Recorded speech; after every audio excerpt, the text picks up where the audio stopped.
கிராமப்புற மாணவர்கள் பயன்பெறும் வகையில் செயற்கை நுண்ணறிவு குறித்த தொழில்நுட்ப கருத்தரங்கம் நடத்தப்படுவதாக உயர்கல்வித்துறை அமைச்சர் கோவி செழியன் தெரிவித்தார்.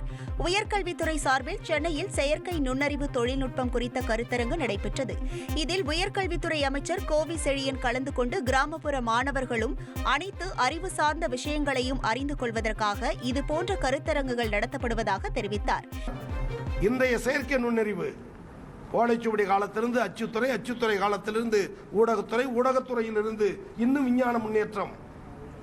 எனவே அதை நோக்கி விஞ்ஞானம் செல்லுகிற இந்த நாளில் உயர்கல்வியிலும் அடுத்த நிலைக்கு எட்ட வேண்டும் என்பதற்காக இந்த கருத்தரங்கை உரையாடலை துவங்கியிருக்கிறோம்.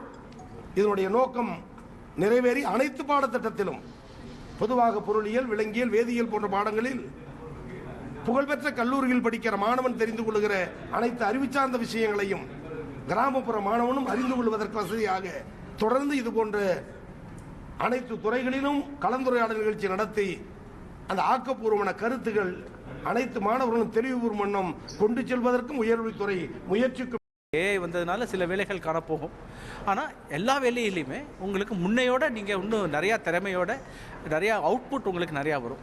ஸோ இப்போ நீங்கள் முன்னாடி ஒரு 10 ஆர்டிக்கல் எழுதலாம் ஒரு மாதத்துலனா இப்போ நீங்கள் 30 ஆர்டிக்கல் எழுதலாம் ஒரு மாதத்தில். ஸோ அந்த மாதிரி உங்களுக்கு ஏஐ மூலமாக உங்களோட திறமை கூடும். ஸோ அதனால் எல்லோரும் ஏஐ கற்றுக்கணும். ஸோ எல்லா காலேஜ் லெவலில் மட்டும் இல்லாமல் ஸ்கூல் லெவல்லையும் ஏஐ சொல்லித்தர ஆரம்பிக்கணும். இப்போ உங்களுக்கு 7ஆம் கிளாஸ் 8ஆம் கிளாஸ்லேருந்து இப்போ ஏஐ படிக்க ஆரம்பிக்கணும் எல்லோரும்.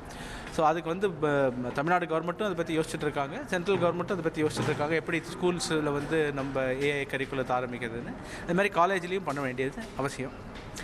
மேலும் ஐஐடி பேராசிரியர் ரவீந்திரன் செய்தியாளர்களுக்கு அளித்த பேட்டியில் 7ஆம் வகுப்பிலிருந்து தொழில்நுட்பம் குறித்த பாடத்தை அமல்படுத்துவதற்கு தமிழக அரசு நடவடிக்கை எடுக்க வேண்டும் என்று வலியுறுத்தினார். ட்ரெண்டை ஃப்ரெண்ட் ஆக்கிக்கோங்க. தந்தி டிவியின் சப்ஸ்கிரைபர்ஸ் அண்ட் ஃபாலோவர்ஸ் குடும்பத்தில் நீங்களும் இணையுங்க.